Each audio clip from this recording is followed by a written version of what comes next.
What if we tell you that Netanyahu's final warning to the Middle East is sending shockwaves across the globe? But that's not all. Many other things are happening in the Middle East. So let's dive into this video to know all about the signs taking place. In the Middle East, things are getting worse, not better. To put it simply, it's bad. According to a report from the Jerusalem Post, Netanyahu, the leader of Israel, has informed communities near the Gaza border that the conflict will continue until 2025. This isn't just any conflict. It's more accurately described as a slaughter. It involves a powerful military facing off against relatively primitive weapons and is far from a fair fight. Why does Netanyahu want to extend this conflict? Firstly, there's a desire among top Israeli officials, including Netanyahu, to ethnically cleanse Gaza and resettle the area. This unsettling goal is one of the reasons for the prolonged conflict. Additionally, Netanyahu is facing political challenges and is trying to save his position. He knows that his political career is at risk once the conflict ends. Corruption and Supreme Court scandals are looming over him, and the longer the conflict lasts, the longer he can hold on to power. One might expect the international community, especially the United States, to intervene and oppose such a prolonged conflict. However, that doesn't seem to be the case. Despite the ethical and moral concerns surrounding the situation, the U.S. appears reluctant to take any meaningful action.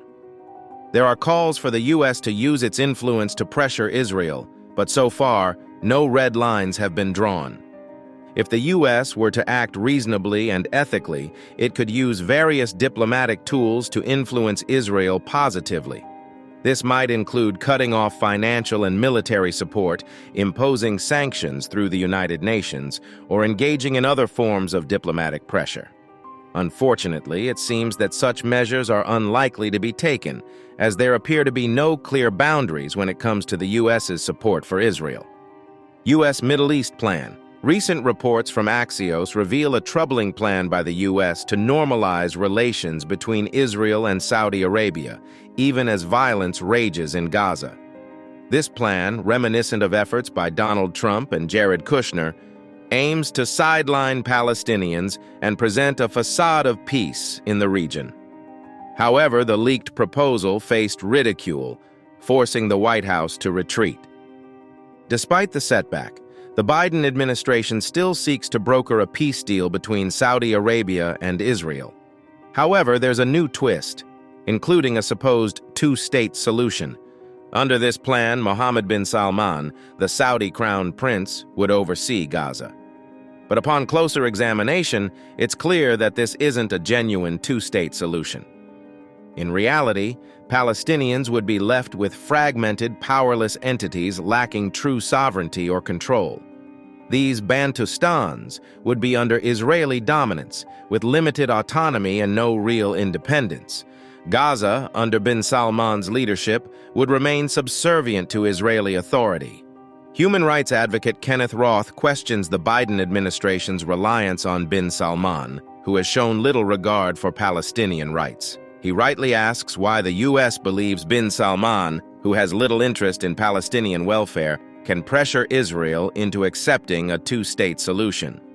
This flawed approach only perpetuates the suffering of Palestinians and undermines the prospects for lasting peace. True peace in the Middle East can only be achieved through genuine dialogue, respect for human rights, and recognition of Palestinian aspirations for statehood and self-determination. It's time for a new approach that prioritizes justice and equality for all parties involved. Leverage and hidden agendas. Despite holding significant leverage over Israel, including $3.8 billion in annual military aid and lucrative arms sales, the Biden administration seems to overlook its power. Analyst Adam Johnson suggests that the administration's true goal is to perpetuate the permanent subjugation of Palestinians, relegating them to second-class status. This involves propping up compliant Palestinian leaders who serve as informants for Israel. Johnson argues that the Abraham Accord peace deals between Israel and Gulf dictatorships serve to mask the abandonment of the two-state solution. These agreements, celebrated with staged photo ops, remove any pretense of establishing a viable Palestinian state. Instead, they solidify apartheid-like conditions and perpetuate the siege of Gaza. The portrayal of Gulf leaders, particularly Mohammed bin Salman, MBS, of Saudi Arabia, as champions of Arab interests is misleading. Despite media theatrics depicting MBS as the Pope of the Arabs, Palestinians hold him in low regard, with only a 5% approval rating in Gaza. This raises questions about the legitimacy conferred by Gulf approval and exposes the hypocrisy of portraying MBS as a savior for Gaza. Furthermore, MBS faces internal opposition to aligning with Israel, as the majority of its population opposes such ties. Attempting to orchestrate a two-state solution, where he assumes a leadership role in Gaza, would defy logic and betray the wishes of his people. The purported peace initiatives and diplomatic theatrics surrounding the Middle East conflict are nothing but smoke and mirrors. Behind the facade lies a continuation of oppression and subjugation, with little regard for genuine peace or Palestinian rights. It's time to see through the charade and demand real solutions that prioritize justice and equality for all. Escalation of Biden's Yemen conflict, ongoing strikes and consequences. The Biden administration's military actions in Yemen are under scrutiny once again. Despite previous discussions, the U.S. has launched another airstrike against the Houthi rebels in Yemen. This marks the third or fourth attack, contradicting earlier assumptions that it was a one-time occurrence. Contrary to initial claims, the attacks are not limited to maritime locations. ABC News reports that this recent strike is the third targeting Houthi sites in the Red Sea. The U.S. seems committed to a series of military engagements against the Houthis. President Biden himself has indicated that these strikes will persist until the Houthi rebels cease their, in his words, outrageous behavior. However, these military actions are criticized by observers and lawmakers alike. Democrats and Republicans argue that the strikes violate the War Powers Act, which requires congressional approval for military actions unless there is an imminent threat to national defense. The ongoing attacks do not meet this criterion, making them legally questionable. Critics point out a missed opportunity for a more peaceful resolution.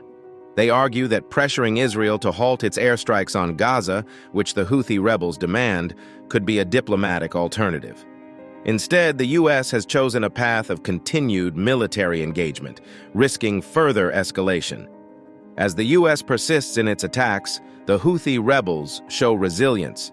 They claim that the strikes have failed to hit essential targets, leaving their weapons and drones unharmed. Moreover, the rebels have expanded their mission to block ships from the UK and the US, turning the Red Sea into an active war zone. Shipping companies are now avoiding this route, contrary to Biden's intention of opening up global trade.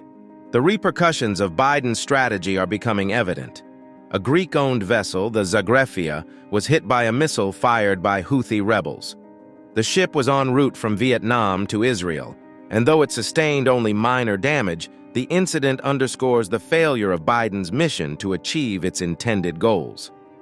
Iran's missile strikes. Iran has taken significant military action, launching ballistic missiles into northern Iraq and Syria. These strikes targeted what Iran claims to be an Israeli spy base and anti-Iranian militant groups. However, these actions have raised concerns about sparking a wider regional conflict. The United States condemned Iran's actions, criticizing them as reckless and imprecise.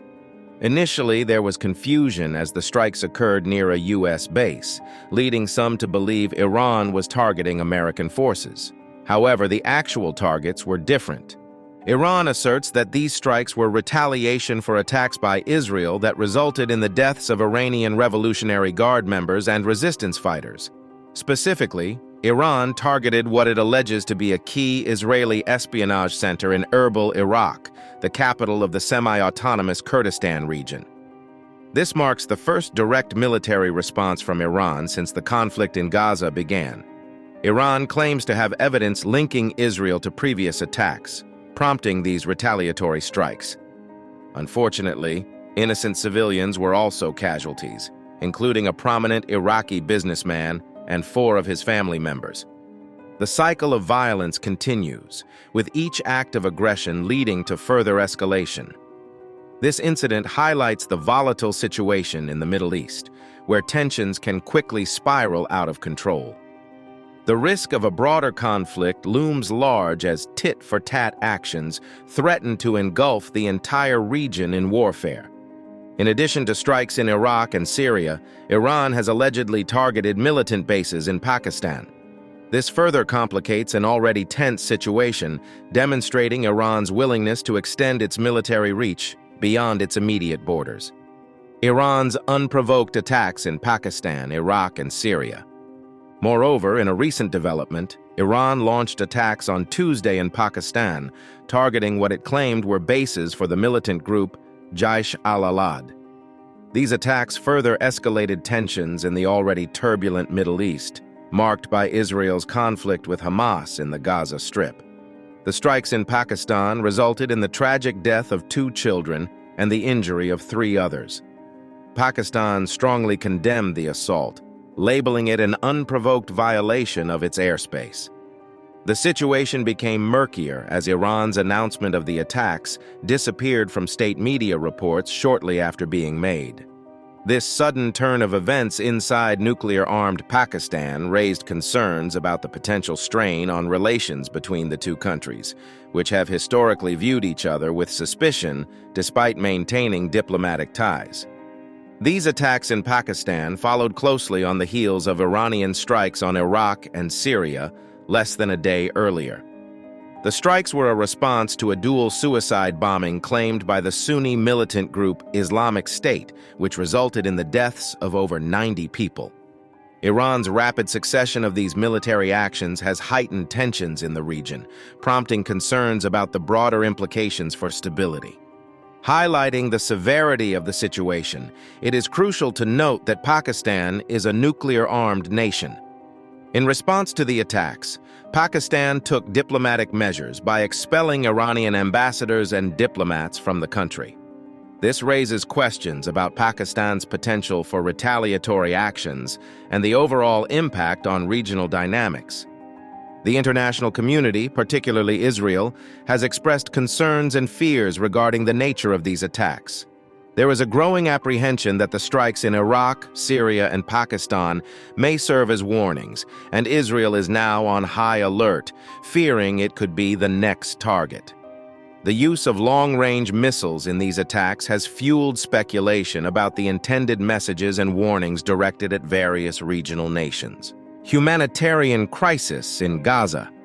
Shifting the focus to the ongoing conflict in Gaza, the humanitarian crisis continues to worsen. According to Euromed Monitor, as of January 14th, the number of Palestinians killed has reached 31,149, with 28,051 identified as civilians. The toll on children is particularly distressing, with 12,045 children among the casualties. The situation is compounded by the 6,079 reported injuries and the displacement of 1.95 million people in Gaza. The conflict has also taken a toll on journalists, with 113 reported casualties. Additionally, infrastructure in Gaza is severely affected, with 69,700 homes destroyed, leaving a significant portion of the population without a place to return. Another 187,000 homes are partially destroyed, further contributing to the dire living conditions in the region. The alarming statistics and the displacement of large populations raise concerns about the possibility of ethnic cleansing in Gaza. Observers suggest that the Israeli military actions may be aimed at resettling the region, particularly in the northern part. This situation demands urgent attention and diplomatic efforts to address the humanitarian crisis and de-escalate tensions in the broader Middle East. Water crisis in Gaza, a silent catastrophe unfolds. The humanitarian crisis in Gaza has taken a grim turn as the lack of clean drinking water emerges as a critical issue. Disturbingly, the catastrophic destruction of water sources and wells by intentional Israeli bombing and a prolonged power outage has left Palestinians in Gaza facing what is described as a horrifying tragedy akin to a death sentence. Euromed Human Rights Monitor highlighted the deliberate Israeli actions, including the cutting off of the water supply system, as evidence of a genocide against Gaza's civilian population. The distress in Gaza City and its northern regions is palpable due to the intentional destruction of water infrastructure. Residents are now forced to drink unclean well water, exacerbating the risk of transmitted and infectious diseases. The power outage, coupled with a shortage of water supply, has created a dire situation for the 2.3 million people in Gaza. In a shocking revelation, the Euromed Monitor team reported the destruction of Gaza's main reservoirs, Al-Balad and Al-Ral, during an Israeli bulldozing operation. These reservoirs housed vital facilities, including water wells, warehouses for waterline maintenance equipment, and administrative offices for the city's water department. The destruction of key infrastructure raises questions about the motives behind such actions and the broader implications for the civilian population. According to the Palestinian Water Authority, the ongoing Israeli military attacks have wreaked havoc on the water infrastructure in Gaza. Disturbingly, at least 65% of the water wells in Gaza City and the northern areas of the Strip have been destroyed. The significance of this destruction cannot be understated, as it directly impacts the basic necessity of clean drinking water for the majority of Gaza's population. Despite the severity of the situation, the destruction of Gaza's water infrastructure has not received widespread international attention. The limited reporting on this critical issue raises concerns about the lack of awareness regarding the extent of the humanitarian crisis unfolding in Gaza. The deliberate targeting of water sources and the subsequent devastation demand urgent global attention and humanitarian intervention. Expanding the focus to the West Bank, reports indicate a concerning development involving Israel's army drafting and arming thousands of settlers. Regional defense battalions, growing fivefold since the conflict in Gaza started, now include settlers engaging in violent actions against Palestinians. The decision to arm settlers has led to increased incidents of assaults and threats against the Palestinian population, adding another layer of complexity to the already volatile situation in the region. Following the intensification of Israeli military actions after October 7th, the decision to arm settlers in the West Bank has resulted in unforeseen consequences. Settlers, now equipped with weapons, have formed militias and engaged in aggressive and offensive actions, contributing to the escalation of violence in the region. The move to arm settlers as a protective measure has had a detrimental impact on the overall security and stability of the West Bank. Role of Hamas. The ongoing crisis in Gaza takes a distressing turn, prompting a crucial question. What does this have to do with Hamas? Contrary to expectations, there seems to be no direct link to Hamas in this situation. The focus is on the West Bank, where armed illegal settlers unrelated to Hamas are causing chaos among the Palestinian population. The IDF's actions in Gaza raise concerns about the deteriorating healthcare infrastructure. Reports suggest that Al-Nasser Hospital, one of the last functioning medical facilities in Gaza, is under threat of being taken offline. The potential impact on the strained healthcare system is alarming, emphasizing the urgent need for humanitarian intervention. In a significant development, Israel responds to its perceived loss in the digital battlefield by purchasing a technological system for mass online influence campaigns. The move is aimed at countering anti-Semitism, but questions arise about the effectiveness of such measures compared to the stark realities unfolding on platforms like TikTok. In a surprising turn of events, the Israeli Education Ministry withdraws funding for a Jewish event over the Arab-Israeli host. The decision sparks controversy as the ministry claims that a woman representing a mixed marriage cannot adequately represent Jewish culture. The incident raises questions about inclusivity and democracy in Israel. Bernie Sanders attempts to bring accountability to the forefront by pushing for legislation requiring a report on Israel's treatment of Palestinians. The proposal suggests that if the report reveals human rights violations, the U.S. should reconsider providing weapons. The Senate's response, with only 11 senators supporting the move, underscores the influence of lobbying groups and highlights the challenges in addressing the Israel-Palestine conflict. The reluctance of many senators to support Bernie Sanders' proposal sheds light on the influence of lobbying groups, particularly the American Israel Public Affairs Committee, AIPAC. With AIPAC's significant financial contributions to political campaigns, questions arise about the impact of money in politics on decisions related to foreign policy. Israel's efforts to conceal truth. In a concerning development reported by the Times of Israel, Israel has prohibited doctors from providing testimony to a UN group investigating the atrocities of October 7th. This decision raises suspicions about Israel's motives and what they may be trying to hide from the international community. Claire Daly, a member of the European Parliament known for her outspokenness, delivered a scathing critique of President Joe Biden's backing of Israel's actions. She accused Biden of enabling Israeli terror and condemned his support for Israel's aggression, despite the catastrophic toll it has inflicted. Daly emphasized that Israel is losing ground both politically and morally, and its desperate actions to provoke wider conflicts with neighboring countries only serve to underscore its precarious position. In her impassioned speech, Daly made it clear that the people of Europe stand with Palestine and South Africa, distancing themselves from Biden's policies and Germany's support for Israel in international forums like the International Court of Justice, ICJ. She vehemently rejected Biden's claims of Irish ancestry and warned him to keep Ireland out of his rhetoric. Daly's words underscore the growing discontent with Western support for Israel and highlight the need for accountability and justice for the Palestinian people. Daly's speech comes at a time of heightened tensions in the region, with Iran retaliating against perceived threats and Israel's continued military actions. The escalation of hostilities raises concerns about the potential for further conflicts and the involvement of neighboring countries. The situation is precarious, with the risk of large escalation as various actors navigate complex geopolitical dynamics. Amidst the escalating tensions, there were missed opportunities for de-escalation.